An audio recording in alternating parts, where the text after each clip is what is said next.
하나님의 말씀 우리 함께 보겠습니다. 출애굽기 21장 12절에서 36절입니다. 좀 길지만은 우리 같이 하나님의 말씀 봉독하겠습니다. 출애굽기 21장 12절에서 36절 말씀입니다. 시작. 사람을 쳐 죽인 자는 반드시 죽일 것이나 만일 사람이 고의적으로 한 것이 아니라 나 하나님이 사람을 그의 손에 넘긴 것이면 내가 그를 위하여 한 곳을 정하리니 그 사람이 그리로 도망할 것이며 사람이 그의 이웃을 고의로 죽였으면 너는 그를 내 제단에서라도 잡아내려 죽일지니라. 자기 아버지나 어머니를 치는 자는 반드시 죽일 사람을 납치한 자가 그 사람을 팔았든지 자기 수하에 두었든지 그를 반드시 죽일지니라. 자기 아버지나 어머니를 저주하는 자는 반드시 죽일지니라. 사람이 서로 싸우다가 하나가 돌이나 주먹으로 그의 상대방을 쳤으나 그가 죽지 않고 자리에 누웠다가 지팡이를 짚고 일어나 걸으면 그를 친 자가 형벌은 면하되 그간의 손해를 배상하고 그가 완치되게 할 것이니라. 사람이 매로 그 남종이나 여종을 쳐서 당장에 죽으면 반드시 형벌을 받으려니와 그가 하루나 이틀을 연명하면 형벌을 면하리니 그는 상전의 재산임이라. 사람이 서로 싸우다가 임신한 여인을 쳐서 낙태하게 하였으나 다른 해가 없으면 그 남편의 청구대로 반드시 벌금을 내되 재판장의 판결을 따라 낼 것이니라. 그러나 다른 해가 있으면 갚되 생명은 생명으로 눈은 눈으로 이는 이로 손은 손으로 발은 발로 된 것은 된 것으로 상하게 한 것은 상함으로 때린 것은 때림으로 갚을지니라. 사람이 그 남종의 한 눈이나 여종의 한 눈을 쳐서 상하게 하면 그 눈에 대한 보상으로 그를 놓아줄 것이며 그 남종이나 여종의 이를 쳐서 빠뜨리면 그 이에 대한 보상으로 그를 놓아줄지니라. 소가 남자나 여자를 받아서 죽이면 그 소는 반드시 돌로 쳐서 죽일 것이요 그 고기는 먹지 말 것이며 임자는 형벌을 면하려니와 소가 본래 받는 버릇이 있고 그 임자는 그로 말미암아 경고를 받았으되 단속하지 아니하여 남녀를 막론하고 받아 죽이면 그 소는 돌로 쳐 죽일 것이고 임자도 죽일 것이며 만일 그에게 속죄금을 부과하면 무릇 그 명령한 것을 생명의 대가로 낼 것이요 아들을 받든지 딸을 받든지 이 법규대로 그 임자에게 행할 것이며 소가 만일 남종이라 여종을 받으면 소 임자가 은 30세겔을 그의 상전에게 줄 것이요 소는 돌로 쳐서 죽일지니라. 사람이 구덩이를 열어두거나 구덩이를 파고 덮지 아니하므로 소나 나귀가 거기에 빠지면 그 구덩이 주인이 잘 보상하여 짐승의 임자에게 돈을 줄 것이요 죽은 것은 그가 차지할 것이니라. 이 사람의 소가 저 사람의 소를 받아 죽이면 살아있는 소를 팔아 그 값을 반으로 나누고 또한 죽은 것도 반으로 나누려니와 그 소가 본래 받는 버릇이 있는 줄 알고도 그 임자가 단속하지 아니하였으면 그는 서로 소를 갚을 것이요 죽은 것은 그가 차지할지니라. 아멘. 우리가 출애굽기 20장 10계명장입니다. 그러니까 이 10계명은 오늘 우리로 얘기를 하면 일종의 헌법이라고 할 수가 있겠습니다. 21장부터는 이제 이 10계명 일종의 헌법을 이제 삶에 구체적으로 적용하는 시행세칙 혹은 법규라고 할 수가 있겠습니다. 그래서 이 오늘 봉독한 내용들을 우리가 쭉 보면은 이것이 판례 성격을 많이 띠고 있는 것을 이제 볼 수가 있습니다. 자, 오늘 먼저 말씀을 보면 12절 이하에 사형에 해당하는 네 가지 죄목이 나옵니다. 여기에서 살인을 저질렀을 때 그 살인 의도가 고의적이냐 아니면 우리가 흔히 법률 용어로 얘기할 때 과실치사냐 이건 차이가 나타납니다. 예를 들어서 내가 과실치사 전혀 죽일 의도가 없었는데 어떻게 하다 보니 사람이 죽게 되었다.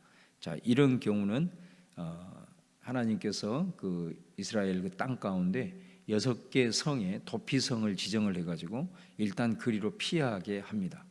왜냐하면 반드시 그 사람이 피할 곳이 없으면 보복을 당해서 죽을 수밖에 없기 때문에 비록 피의자라 할지라도 그 사람에 대한 억울함을 이제 풀 때까지 도피성으로 이제 들어가게 되는 거죠. 그래서 도피성에서 이제 이 사람이 고의성을 가졌는지 아니면 진짜 과실치사인지 철저하게 재판을 받고 만약에 거기에서 고의로 판단이 된다, 그러면 도피성에서 끌어내서 반드시 사형을 시키도록 그렇게 하는 것이고, 만약에 고의가 아니라 할지라도 그 사람은 제사장이 죽을 때까지 도피성에서 나올 수가 없습니다. 도피성에서 나오게 되면 그 사람이 만약에 자기가 죽인 그 사람의 마음이 풀어지지 않아서 보복을 당할 수 있어도 어느 누구의 하소연을 할 수 없게 그렇게 하는 것이죠. 그래서 특별히 이 고의로 죽였느냐 아니면 과실치사냐라고 하는 것은 완전히 다르다는 것을 봅니다. 특별히 이 부분에 있어서 아주 중요한 것이 뭐냐면, 사람을 죽이는 거, 이것에 대해서는 얼마나 강력한 그 죄악에 대한 대가를 물은지 모르다. 왜냐하면 사실은 생명이라고 하는 것은 하나님으로부터 온 거잖아요. 그래서 생명의 모든 살고 죽고의 권한은 생명을 창조하신 하나님에게만 있는 거죠. 그런데 사람이 고의적으로 사람을 생명을 취해간다. 이거는 단순히 사람을 죽이는 것도 극형에 처한 악행이지만은, 이거는 하나님, 세상을 창조하신 인간을 생명을 주신 하나님의 권한을 침해한 것뿐만 아니라 반역을 하는 것입니다. 그렇기 때문에 인간의 범죄 중에서도 가장 하나님 앞에 큰 범죄, 고의적으로 생명을 해하는 것, 생명의 근원이신 하나님을 반역하고 그것과는 완전히 정반대의 길을 가기 때문에 이런 강력한 부분들을 말씀을 하고 있는 거죠. 그러니까 하나님께서 이 모든 이 법을 통해서 얼마나 이 생명이 소중하냐, 그거를 우리들에게 이제 강조를 하고 있는 거죠. 15절 이하에 보면은 자기 아버지나 어머니를 치는 자는 반드시 죽일지니라. 17절에 자기 아버지나 어머니를 저주하는 자는 반드시 죽일지니라. 여기 보면 아버지나 어머니를 친다. 여기 친다는 것은 폭행죄입니다. 또 저주한다. 입술로 부모를 저주하는 것입니다. 이런 사람들은 율법에 죽이게 되어 있습니다. 왜 이거 살인도 아닌데 사형에 처한 일이냐라고 얘기를 했을 때는, 부모님은 생명의 통로가 되기 때문에 그렇습니다. 그러니까 다른 사람과는 급이 다른 겁니다. 그래서 얼마만큼 하나님이 생명을 창조해서 너희 부모를 통해서 생명이 잉태가 되었기 때문에 그 생명의 통로자인 부모에 대해서는 철저하게 하나님이 이런 통해서 이런 일을 하지 못하도록 하고 있는 것을 볼 수가 있습니다. 그러니까 이 모든 것들을 이렇게 보면 하나님이 이런 그 고의 범죄라든가 또 부모님에 대한 이런 악행, 이런 것들에 대해서 이렇게 강한 것들을 하는 것은, 다른 말로 바꿔보면 그만큼 생명에 대한 존엄성을 강조하고 있는 것이다 라고 말할 수 있죠. 그리고 또 한 가지가 나오는데, 그게 뭐냐면 사람을 납치하는 것, 인신매매, 이것도 거의 살인죄에 해당하는 것으로 얘기를 합니다. 여러분, 사실 우리가 교회 안에서, 신앙 안에서 이렇게 살아가고 있어서 잘 모르겠지만, 인신매매가 사실 얼마나 많은지 모릅니다. 인신매매가 사실 뭐 우리나라도 이게 사실은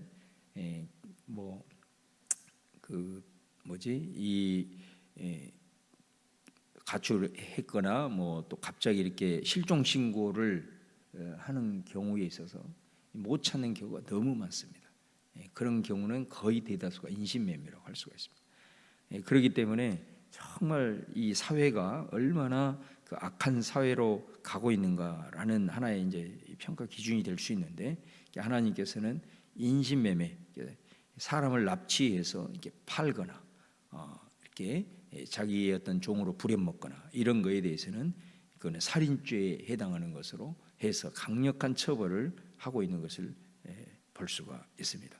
그래서 사실은 여러분, 예수님이 마태복음 5장에 이 살인과 관련된 범죄에 대해서 말씀을 하시기를 더 강하게 말씀하십니다. 예수님은 구약에서는 이렇게 사람을 죽이는 행위를 얘기를 했다면, 예수님께서는 형제를 미워하거나 무시하거나 욕하거나 관계를 파괴하거나 이런 것도 다 살인이라고 말합니다. 마음의 살인이라고 얘기를 합니다.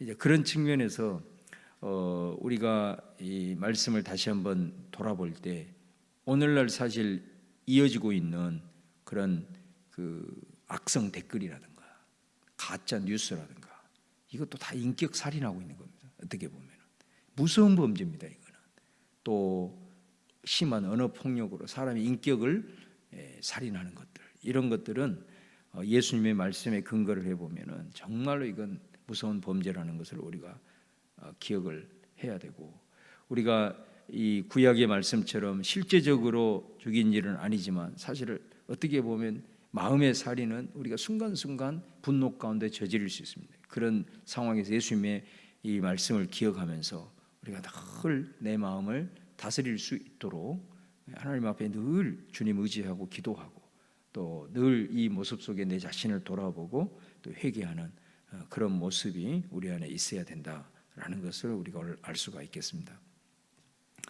18절 이하에 보면은 사람이 서로 싸우다가 두 사람이 이제 싸우다가 한 사람이 돌이나 주먹으로 상대방을 쳤는데 그 사람이 이제 죽지 않고 지팡이를 짚고 일어나면 그 사람은 친자는 형벌을 면한다. 그 대신에 손해를 배상하되 그가 완치될 때까지 그 사람을 병원 당시 없었겠지만 치료비라든가 생계비를 다 보상을 해줘야 된다. 이렇게 얘기를 하죠. 자, 여기서 보면 형벌은 면한다.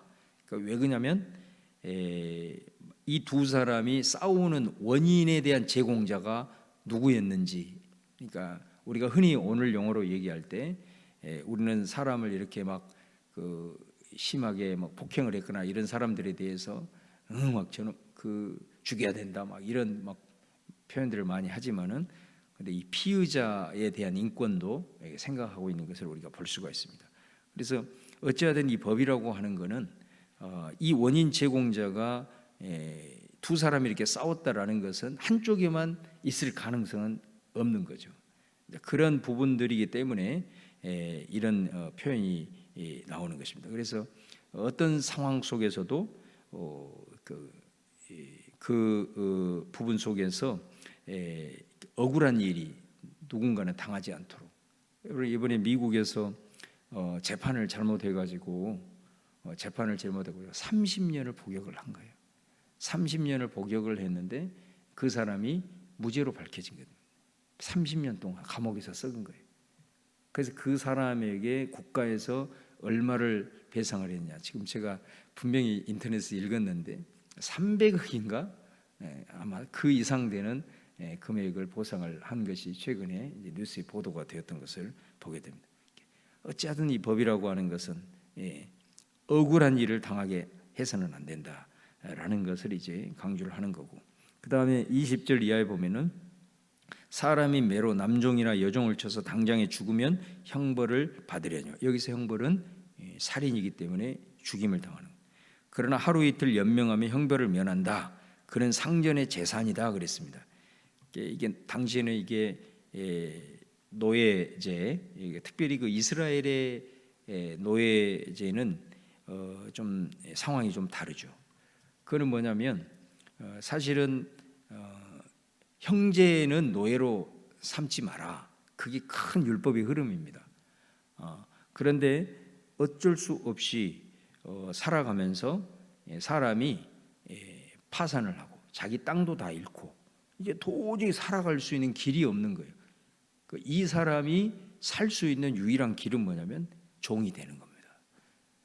사람 밑에 들어가서 그래야만 연명을 할 수가 있기 때문에 그렇습니다. 그러니까 우리가 여기에 나와 있는 이 노예제도의 근본적인, 물론 이 노예제를 또 악용해서 이렇게 학대하는 그런 사람들도 있었겠습니다만은 이 이스라엘의 이 노예제는 어떻게 보면 그 인권에 대한 그런 부분이 파기하는 부분이 아니라 오히려 파산해서 아무것도 할 수 없고 굶주릴 수밖에 없는 그 형제와 이웃에게 일과 삶의 터전을 제공하는 그런 수단이었기 때문에 우리가 이 부분을 그렇게 이해를 하면 되겠습니다. 그래서 어찌하든 그럼에도 불구하고 우리가 그 신년제도나 안식년제도를 통해서 그 때가 되면 또 다시 다 이렇게 자립할 수 있도록 또 풀어주고 이렇게 하는 이제 법이 또 나와 있는데, 이제 그런 모습을 통해서 어찌하든 인권을 보호하고 인간의 그런 존엄성들을 찾을 수가 있는 것을 우리가 볼 수가 있습니다.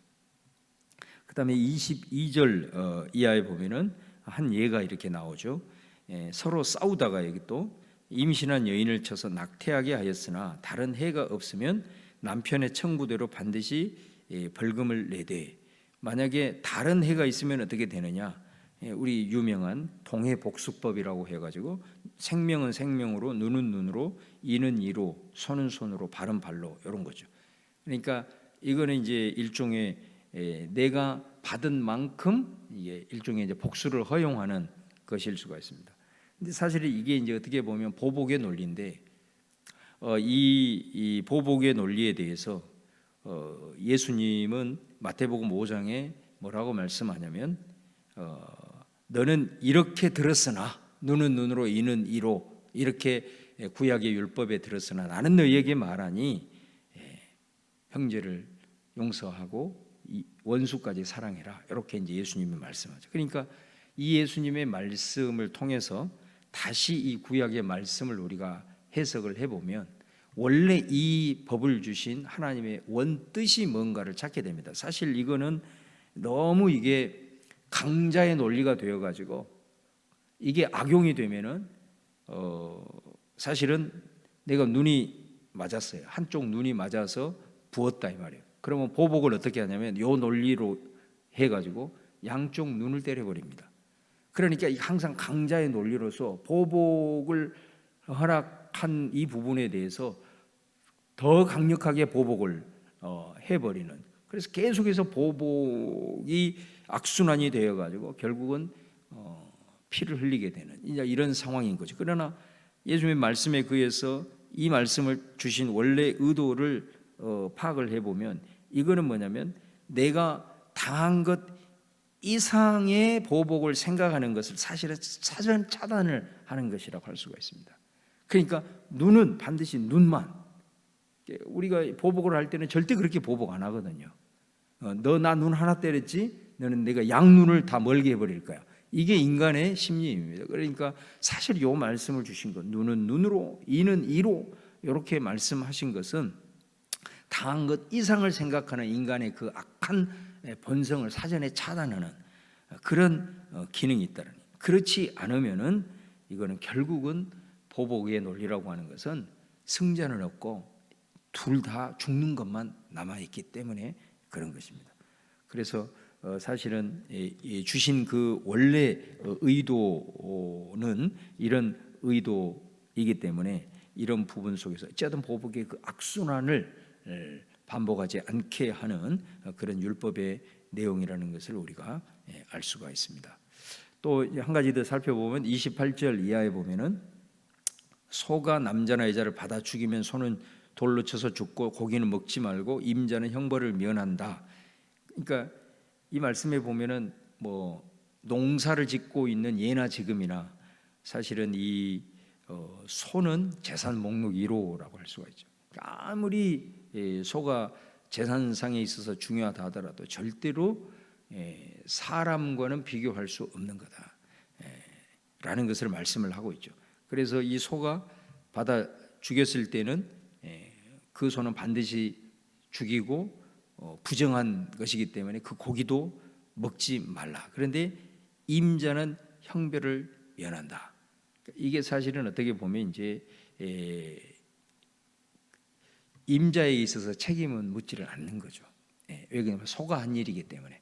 그런데 그 다음에 뭐라고 얘기를 하냐면 본래 소가 받는 버릇이 있고 임자는 그로 말미암아 몇 번 경고를 받았어요. 소 관리 잘하시오.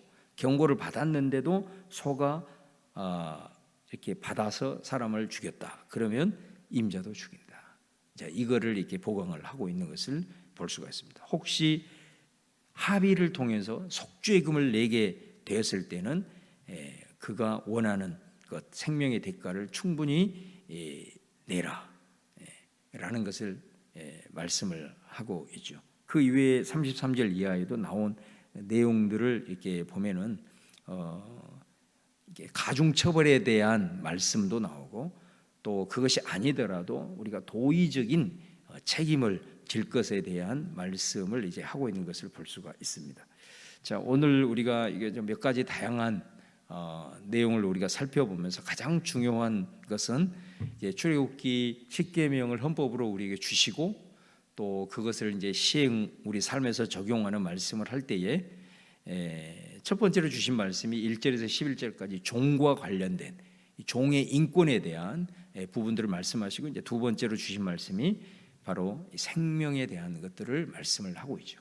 그러니까 이 말씀의 본래 의미들을 잘 우리가 기억하며 나갈 때 얼마만큼 이 원시 시대 속에서도 하나님께서 생명에 대한 소중함을 말씀하고, 또 인간의 그 존엄에 대한 가치를 말씀을 하고 있는가라는 것을 우리가 바라보면서 우리가 가지고 있는 것들로 인해서 사람의 생명을 경시하고 있는 이런 시대적인 흐름 속에서 우리 기독교인들이 조금 더 의식을 가지고 이 생명 존중과 인간의 존엄에 대한 부분들, 어떤 사람일지라도 법에 있어서 억울한 일이 있지 않도록 우리가 이런 부분들에 대해서 더 관심을 갖고 더 기도하고 나아갔으면 좋겠습니다. 여러분, 사실은 이제 기독교 교회 상국교회에서 이게 교도소를 지었잖아요. 소망교도소라고. 그것을 지은 이유 중에 하나가 뭐냐면, 그래도 아무리 악한 범죄를 지었음에도 불구하고 또 그 영혼에게 회개할 기회를 주기 위한 그리스도의 사랑이 거기에 이제 깔려 있는 거고, 아무리 흉악한 범죄 사형을 언도받는 그런 사람일지라도 그 사람의 마지막 그 어떤 갖고 있는 그 인권을 또 생각하고 또 회개시키고 또 이렇게 할 수 있는 그런 것들을 위해서 또 한국교회에서 연합해서 또 이렇게 교도소도 만들고 또 그런 교정 사역들을 감당하고 있는 것을 우리가 볼 수가 있습니다. 어찌하든 우리 생명에 대한 소중함과 인간의 존엄을 다시 한번 깊이 헤아리면서 또 이 사회에 돌아가는 것도 보시면서 함께 기도하고 참여하고 그렇게 나아가는 우리 성도들 다 될 수 있기를 주님의 이름으로 축원합니다. 기도하겠습니다.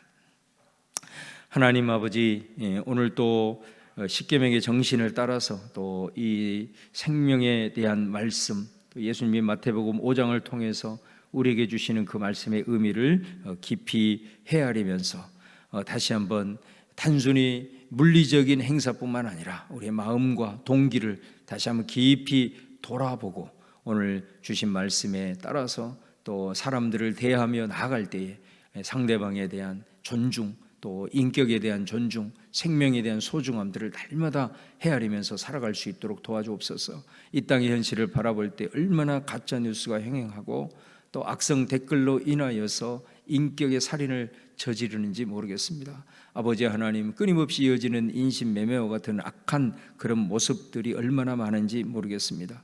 아버지 하나님, 포복의 논리로 인하여서 끊임없는 악순환에 빠져서 정말로 이런 어려움 가운데 있는 우리의 이 현실들을 우리가 바라보면서 우리 그리스도인들이 이런 말씀 앞에 굳건히 서서 우리들의 마음을 지키고 또 하나님의 도움을 받아서 늘 예수 그리스도의 정신으로 이 땅 가운데 살아갈 수 있도록 하나님 아버지 함께하여 주옵소서. 교회를 통해서 이루어지는 모든 생명과 관련된 이 사역들이 더욱더 힘을 얻어 이 땅을 살기 좋고 하나님의 법이 준행되어지는 복된 사회로 만들어가는데 한국교회가 더 힘쓰고 애쓸 수 있도록 주님 인도하여 주옵소서. 예수님의 이름으로 간절히 기도하옵나이다. 아멘. 자, 오늘 주신 말씀 생각하면서 우리 같이 기도하시고요. 또 여러분 기도 제목 가지고 함께 기도하시기를 바랍니다. 같이 기도하겠습니다. 주여, 할렐루야. 주님 감사합니다. 오늘 또 아버지께서 우리들을 불러주셔서 기도하게 하시고 말씀 듣게 하심을 감사합니다. 아버지 하나님의 이 땅을 바라볼 때 오늘 말씀을 비추어 보면서 아버지의 마음을 품고 아버지 하나님 이 땅을 바라봅니다. 아버지 하나님 생명의 경시가 이루어지고 수많은 아버지 하나님 악행들이 버젓이 행해지면서 또한 아버지 하나님이여 우리가 뭔가의 소유를 위하여서 아버지 하나님의 사람의 인권을 아버지 하나님이여 정말로 살아가는 이런 현실들을 우리가 살아가고 있습니다. 또 이런 흐름 속에서 아버지 하나님이여 우리 스스로가 아버지 하나님 마음으로서 이런 동기로서 여러 가지 일어나는 악행들 속에 빠지고 그것에 타협하는 우리들의 모습을 순간순간 바라봅니다. 하나님 아버지 날마다 엎드리게 하시고 주님께서 도와주셔서 예수 그리스도의 아버지 하나님 정신으로 늘 무장하게 하여 주시고 아버지 하나님이여 힘들고 분노의 아버지 하나님이여 정말로 집단처럼 편해가고 있는 이 땅의 현실 속에서 예수 그리스도의 그 사랑의 마음으로 아버지 하나님이여 품어나갈 수 있도록 우리 주님 인도하여 주시옵소서. 아버지 하나님 온된 교회와 또한 아버지 하나님 한국교회를 통하여서 이렇게 아버지 하나님이여 정말로 온 국민이 아버지 하나님이여 분노로 치닫고 있는 이런 집단의 이런 악행들의 모습들을 순화시킬 수 있는 신앙의 능력을 발휘할 수 있도록 아버지 하나님께서 함께하여 주시기를 간절히 바라고 원합니다. 할렐루야. 주님 인도하여 주시고 오늘도 아버지 하나님의 기도하며 나아간 우리 성도들 아버지께서 붙드시고 오늘 하루도 주님 동행하여 주시옵소서.